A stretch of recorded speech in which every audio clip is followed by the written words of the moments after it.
మరి యొక్క ఉదయకాలమందు దేవుని యొక్క కృపావార్తను వినడానికి మనందరం కూడా ఈ విధంగా కలుసుకునే భాగ్యం దేవుడు మనకు అనుగ్రహించారు.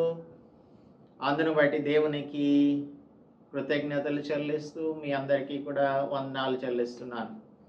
కీర్తన గ్రంథం 143వ కీర్తనలో డేవిడ్ ఏమంటున్నాడంటే, ఉదయమున నీ కృపావార్తను నాకు వినిపింపుము, నీ వైపు నా మనస్సును నేను ఎత్తుకొనుచున్నాను, నేను నడవవలసిన మార్గము నాకు తెలియజేయము.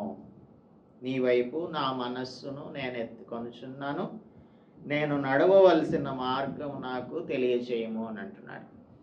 ఉదయకాలం అందే దేవుని యొక్క కృపావార్తను మనం వినడానికి సిద్ధంగా ఉన్నట్లయితే మనం నడవవలసిన మార్గమును ఆయన మనకు బోధిస్తారు. ఆయన మాటలను వినడానికి ముందుగా ప్రార్థించుకుందాము. Let's pray. పరిశుద్ధుడా, మా ప్రియ ప్రభువా, మా రక్షక, మరి యొక్క ఉదయకాలము మేమందరము కూడా మీ పాద సన్నిధిలోనికి వచ్చి మా మనస్సులను మీ వైపు ఎత్తుకొనుచున్నాము. మాతో మాట్లాడేది మీరే ప్రభువా. మా ప్రతి ఒక్కొక్కరితో ఈ ఉదయకాలమందు మాట్లాడండి. ఈ దినమునకు కావలసిన కృపావార్తను మాకు అనుగ్రహించి మా మార్గం అంతటిలో మీరు మాకు బోధించేటువంటి విషయాలను అనుసరించి నడుచున్నట్లుగా మాకు మా ప్రియులకు సహాయమును అనుగ్రహించమని క్రీస్తు యేసు పరిశుద్ధ నామములో ప్రార్థిస్తున్నాం తండ్రి. ఆమేన్. Welcome to the meditation of the word of God. నిర్గమకాండం గ్రంథం 27వ అధ్యాయమును మెడిటేట్ చేయడం మనం పూర్తి చేశాము. ఇందులో 3 హిడెన్ ట్రూత్స్ని మనం నిన్నటి దినమందు ధ్యానం చేసాం. 3 స్టేజెస్ ఆఫ్ బిలీవర్స్ వాక్. విశ్వాస గమనంలో, విశ్వాస ప్రయాణంలో 3 మజిలీలు ఉన్నాయి. అవి ఏంటి అనేది చూసాము. ఒకటి ఔటర్ కోర్ట్ యార్డ్, ఆయన యొక్క ఆవరణము. దేనికి సూచిస్తుందంటే యేసు క్రీస్తు ప్రభు యొక్క రక్తం చేత మనలను ఆయన శుద్ధీకరించి జస్టిఫై చేసిన తర్వాత టెంట్ ఆఫ్ మీటింగ్, సెకండ్ స్టేజ్కి మనం వస్తాము. అక్కడ దీపస్తంభం ఉంటుంది, షో బ్రెడ్ ఉంటుంది, పరిశుద్ధాత్మని యొక్క ప్రెజెన్స్ని మనం అనుభవించేటువంటి స్థలం అది. The sanctification of the believer is done by the Holy Spirit and the tent of meeting in the holy place. Holy of Holies అనగా అతి పరిశుద్ధ స్థలంలోనికి వచ్చినప్పుడు this is the final stage we walk, and one day we will dwell with God in a glorified way. దేవుడు తన యొక్క మహిమను మనకు అనుగ్రహించేటువంటి స్థలమే ఈ అతి పరిశుద్ధమైన స్థలం. Nobody can approach God without this altar of sacrifice. కనుక యేసుక్రీస్తు ప్రభు యొక్క పాప ప్రాయశ్చిత్త కార్యమును మన జీవితంలో అనుభవపూర్వకంగా తెలుసుకున్న తర్వాతనే మనం దేవుని యొక్క సన్నిధిలోనికి వెళ్ళగలుగుతాము. Otherwise we can say we will not be justified unless we are cleansed by the holy blood of Christ Jesus. And after being cleansed we must be sanctified by the Holy Spirit every day. ఆ తర్వాత మనం దేవునితో ఉండేటువంటి సంతోషాన్ని మనం అనుభవించగలుగుతాము. అలాగా మన యొక్క విశ్వాస జీవితంలో, విశ్వాస గమనంలో చూచేటువంటి ఈ 3 మజిలీలను మనము ధ్యానం చేశాము. ఈరోజు మనం 28th చాప్టర్లో ప్రీస్ట్లీ గార్మెంట్స్, యాజకుని యొక్క వస్త్రములు ఏమిటి అనేది మనం ధ్యానం చేయబోతూ ఉన్నాము. అసలు యాజకులు అంటే ఆ దినాలలో ఎవరు, ఈ దినాలలో ఎవరు, యాజకత్వం చేయడానికి ఎవరైనా అపాయింట్ చేస్తారా మనలను, లేదు అంటే మనంతట మనమే యాజకులము అయిపోతూ ఉంటామా, సెల్ఫ్ డిక్లేర్డ్ ప్రీస్ట్స్ అయిపోతామా అనేది మనము తెలుసుకుందాము. ఇంకా అనేకమైనటువంటి సింబాలిజమ్స్ని మనం ఈరోజు చూడబోతున్నాము. సో 25th నుంచి 27th చాప్టర్ వరకు డిస్క్రిప్షన్ ఆఫ్ టాబర్నికల్ అయిపోయిన తర్వాత యాజకుని యొక్క వస్త్రములు, యాజకుని యొక్క పాత్ర ఏంటి అనేది 28th చాప్టర్లో దేవుడు మోషేకి తెలియజేస్తున్నాడు. ఈ నిర్గమకాండం గ్రంథంలో ఈ 28వ అధ్యాయం నుంచి చివరి వరకు, అనగా 40 అధ్యాయాలు ఉన్నాయి కదా, ఆ 40వ అధ్యాయం వరకు, అలాగనే 27 చాప్టర్స్ లెవిటికస్లో ఉన్నటువంటి, అనగా లేవియ కాండంలో ఉన్నటువంటి 27 అధ్యాయాలు కూడా ఇజ్రాయేలీయులు దేవుని యోగ్యమైన రీతిలో ఆరాధించుటకు యాజకులు ఏ విధంగా వారికి సహాయం చేయాలో మనకు బోధిస్తాయి. అందుచేత యాజకుని యొక్క పాత్ర అత్యంత ప్రాముఖ్యమైన పాత్ర. పేతురు రాసిన మొదటి పత్రికలో 1 Peter chapter 2 verse 5 చూస్తే, 1 Peter chapter 2 verse 5 ఏం చెప్తుందంటే, యేసుక్రీస్తు ద్వారా దేవునికి అనుకూలములగు ఆత్మ సంబంధమైన బలులను అర్పించుటకు పరిశుద్ధ యాజకులుగా ఉండునట్లు మీరును సజీవమైన రాళ్ల వలె నుండి ఆత్మ సంబంధమైన మందిరంగా కట్టబడుచున్నారు. మనం ఎలా ఆత్మ సంబంధమైన బలులను అర్పించడానికి పరిశుద్ధ యాజకులుగా ఉండినట్లు సజీవమైన రాళ్ల వలె ఆత్మ సంబంధమైన మందిరంగా మనలను దేవుడు కడుతున్నాడు. అలాగే 9వ వచనం కూడా మనకేం చెప్తుందంటే, మీరు చీకటిలో నుండి ఆశ్చర్యమైన తన వెలుగులోనికి పిలిచిన వాని గుణాతిశయములను ప్రచురం చేయి నిమిత్తం రాజులైన యాజక సమూహమును, ఏర్పరచబడిన వంశమును, పరిశుద్ధ జనమును, దేవుని సొత్తైన ప్రజలునై ఉన్నాడు. So he has made us a nation of priests. రాజులైన యాజక సమూహంగా మనలను చేశారు. కాబట్టి ఇక్కడ ఇవ్వబడేటువంటి ఇన్స్ట్రక్షన్స్, 28th చాప్టర్ నుంచి ఇవ్వబడినటువంటి ఇన్స్ట్రక్షన్స్ అన్నీ కూడా they will be applied to every believer in Christ. ప్రతి విశ్వాసి కూడా దేవునికి యాజకునిగా నియమించబడ్డారు. So we are the priests that will be proclaiming the deeds of the Lord. ఇక్కడ పీటర్ ఏమంటున్నాడు, మిమ్మును చీకటిలో నుంచి పిలిచిన వాని గుణాతిశయములను ప్రచురం చేసే నిమిత్తం మనలను ఏర్పరచుకున్నాడు దేవుడు అంటున్నాడు. దేవుని యొక్క గుణాతిశయములను ప్రచురం చేసే యాజక సమూహంగా ప్రతి ఒక్క విశ్వాసి ఉండాలి. అందుకని ఇవన్నీ కూడా మనకే అప్లై అవుతాయి. రెవల్యూషన్ చాప్టర్ 1 verse 6 కూడా చూద్దాము. ప్రకటన గ్రంథం 1వ అధ్యాయం 6వ వచనం చెప్తుంది, మనలను ప్రేమించుచు తన రక్తం వలన మన పాపముల నుండి మనలను విడిపించిన వానికి మహిమయు ప్రభావమును యుగయుగములో కలుగునుగాక.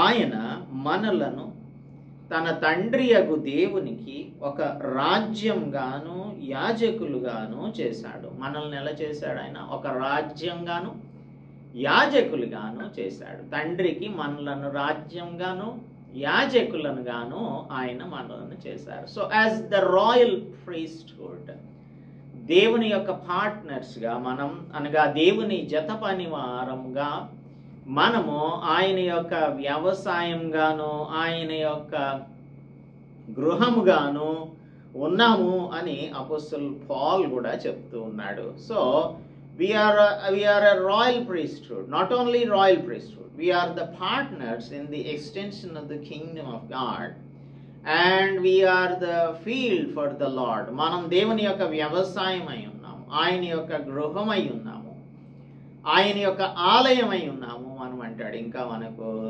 కొరింథియన్స్కి రాస్తున్నప్పుడు అపోస్తలుడు పౌల్. అందువలన మనందరికీ కూడా ఒక ప్రత్యేకమైన పరిస్థితిని దేవుడు అనుగ్రహించాడు.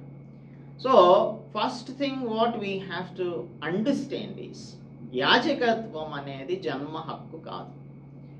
అది మనం పుట్టుకతో వచ్చేది, లేదంటే మన యొక్క స్వశక్తితో మన క్రియలతో దానిని మనం సంపాదించుకునేది ఏమాత్రం కానే కాదు యాజకత్వం. కానీ దేవుని యొక్క ఏర్పాటును బట్టి మాత్రమే అది లభిస్తుంది. సో మొట్టమొదటి 3 వచనాలు మనకేం చెప్తున్నాయి అంటే, దేవుడు మనలను ప్రేమించి తనకు యాజకులుగా ఆయన కొరకు ఒక రాజ్యంగా ఏర్పాటు చేసినందుకు గాను, నియమించినందుకు గాను మనం ఆయనకు కృతజ్ఞులమై ఉండాలి అనేది మొదటి 3 వచనాలు చెప్తూ ఉన్నాయి. 28వ అధ్యాయం మొదటి 3 వచనాలు చదువుతూ ఉన్నాను. మరియు నాకు యాజకత్వము చేయుటకై నీ సహోదరుడైన అహరోనును అతని కుమారులను, అనగా అహరోనును అతని కుమారులైన నాదాబును, అబీహును, ఎలియాజరును, ఈతమారును ఇశ్రాయేలీయులలో నుండి నీ యొద్దకు పిలిపింపుము. అతనికి అలంకారమును ఘనతయు కలుగునట్లు నీ సహోదరుడైన అహరోనుకు ప్రతిష్ఠిత వస్త్రములను కుట్టవలెను. అహరోను నాకు యాజకుడగునట్లు నీవు అతని ప్రతిష్ఠించుదువు. అతని వస్త్రములను కుట్టుటకై నేను జ్ఞానాత్మతో నింపిన వివేక హృదయులందరికీ ఆజ్ఞయిమ్ము. వివేక హృదయులందరికీ ఆజ్ఞయిమ్ము అంటున్నాడు. That means the lord himself will fill with his wisdom. వివేక జ్ఞానాత్మలతో దేవుడు వారిని నింపుతాడు. నింపినప్పుడు యాజకుని యొక్క వస్త్రములను తయారు చేయడానికి వారిని దేవుడు అపాయింట్ చేసుకుంటాడు.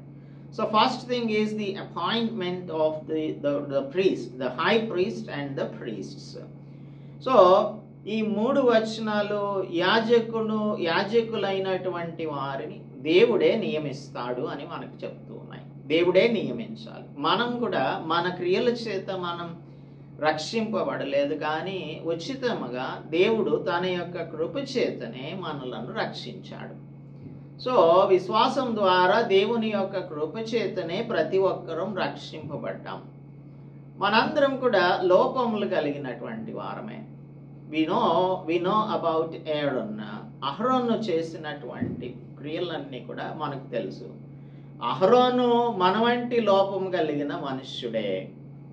32వ అధ్యాయంలో మనం చూస్తే, అంటే ఇంకా ఇది జరగలేదు కానీ తర్వాత 32వ అధ్యాయంలో మొదటి 6 వచనాల్లో జరిగినటువంటి విషయం ఏంటంటే, మోషే కొండ మీద నుంచి క్రిందికి దిగి రావడం లేట్ అయ్యేపాటికి ఆ ప్రజలందరూ కూడా అహరోను దగ్గరకు వచ్చి మాకు ఒక దేవతను చేయమని చెప్పినప్పుడు, మీరు బంగారాన్ని తీసుకొని రమ్మని చెప్పాడు. తీసుకొని వచ్చిన తర్వాత ఒక దూడ రూపాన్ని చేసి, ఇది ఇజ్రాయేలు ఐగుప్తులో నుండి నిన్ను రప్పించిన నీ దేవుడు ఇదే అని చెప్పి అంటూ ఉన్నారు వాళ్ళందరూ కూడా.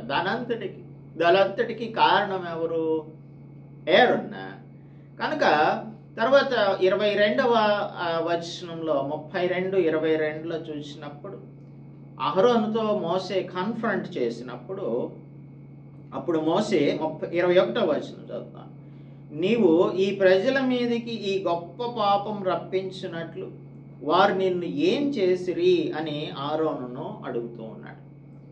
అడుగుతూ ఉంటే పశ్చాత్తాపపడకుండా ప్రజల మీద నింద వేస్తున్నాడు. ఏమంటున్నాడు? ఈ ప్రజలు దుర్మార్గులు అను మాట నీవెరుగుదువు. వాళ్ళు వచ్చి నాకు మా ముందర నడవడానికి ఒక దేవతను చేయమని చెప్తే, అందుకు నేను బంగారం తీసుకురండి, నేను దానితో ఒక దూడను తయారు చేస్తాను అని చెప్పి చేశాను. ఒక అగ్నిలో వేస్తే అది దూడగా అయ్యింది అని చెప్తున్నాడు. సో ఇటువంటి లోపములు కలిగిన అహరోనే యాజకునిగా ఉన్నట్టయితే మనకు కూడా అనేకమైన లోపాలు ఉంటాయి, మనకి కూడా అనేకమైన బలహీనతలు ఉంటాయి. అయితే దేవుడు మన యొక్క బలహీనతలను చూసి జాలిపడి మనలను క్షమించి రక్షించిన తరువాత ఆయన మనలను తన యొక్క పని నిమిత్తమై వినియోగించుకుంటాడు. సో దేవుని యొక్క సేవ చేయడానికి యాజకులైనటువంటి వారిని అపాయింట్ చేసుకుంటున్నాడు. అలాగే మనలను కూడా దేవుడు ఏర్పరచుకున్నాడు. సో మనకు ఒక ప్రధాన యాజకుడైన యేసుక్రీస్తు కాంట్రాస్ట్గా ఉన్నాడు అన్నదానిని తెలియజేయడం కోసం ఇక్కడున్న ఈ ఏరన్ ఒక హై ప్రీస్ట్గా ఉన్నప్పటికీ తనకు అనేకమైన లోపాలు ఉన్నాయి.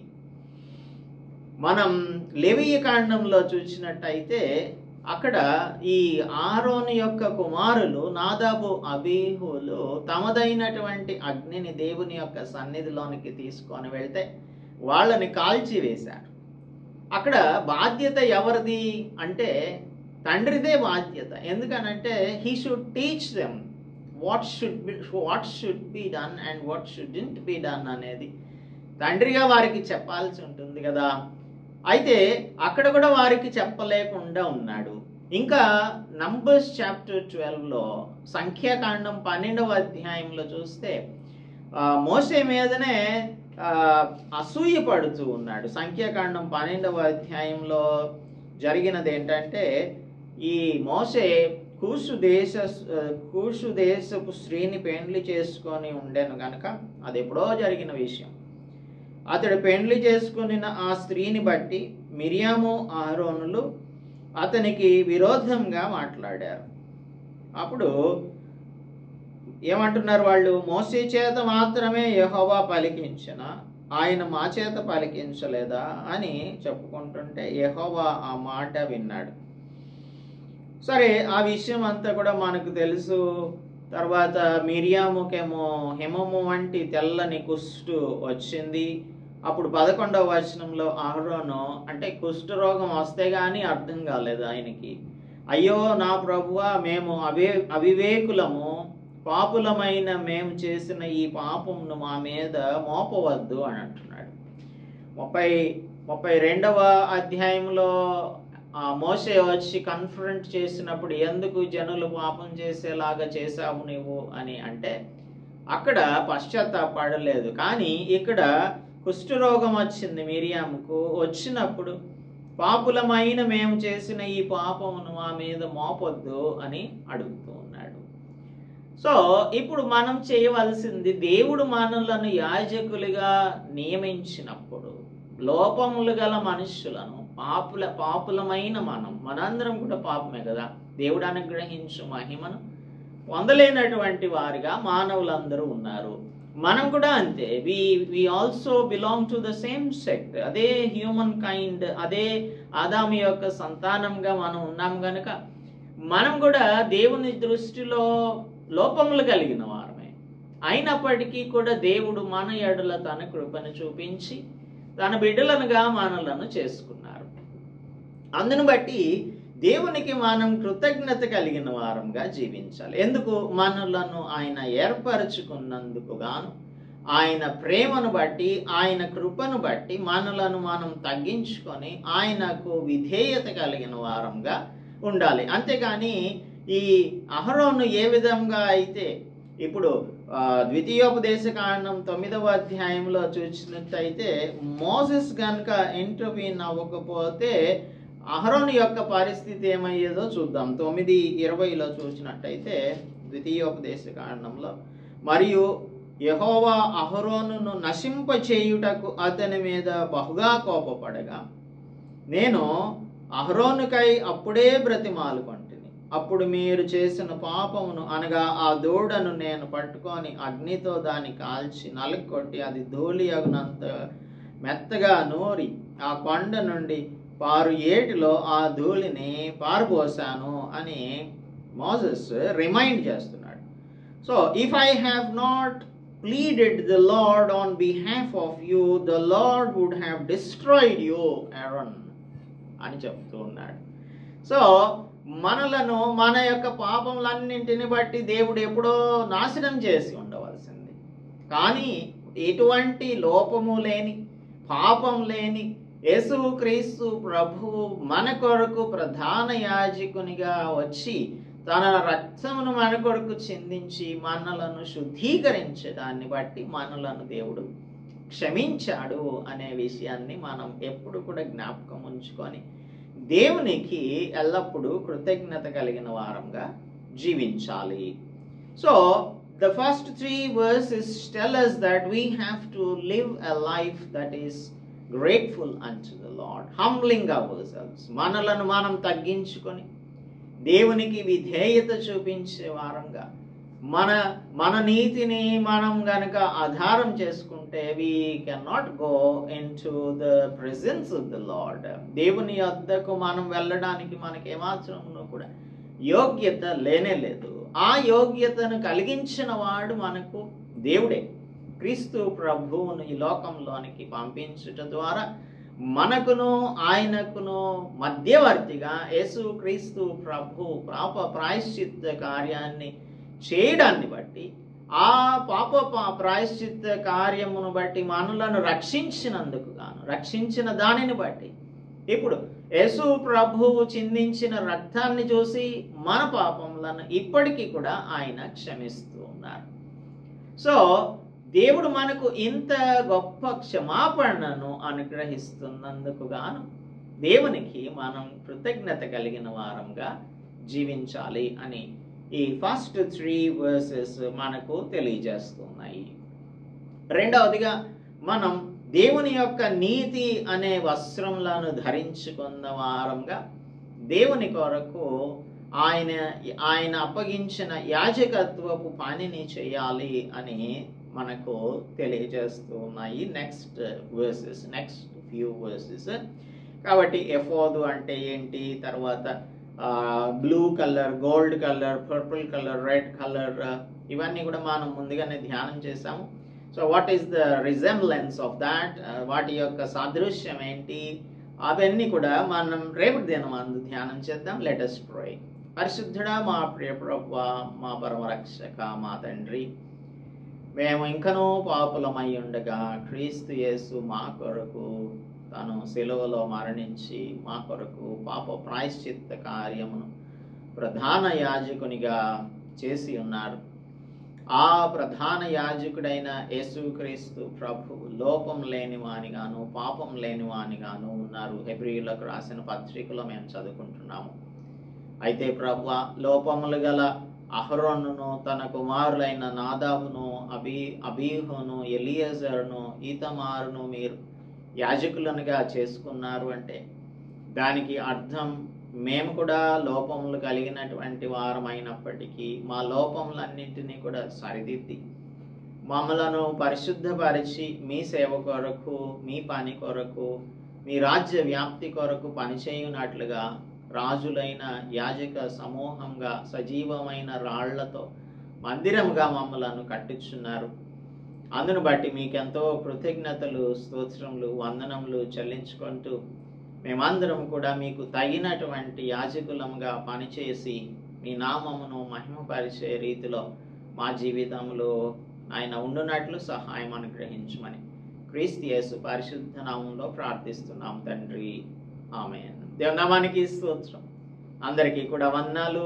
Let us all humble ourselves and be grateful unto the grace and mercy of the Lord for selecting us as his priests. ఆయన యాజకులనుగా మనలను చేసినందుకు కృతజ్ఞత కలిగిన వారంగా ఉండునట్లు దేవుడు మనందరికీ సహాయం చేయునుగాక. ఆమేన్.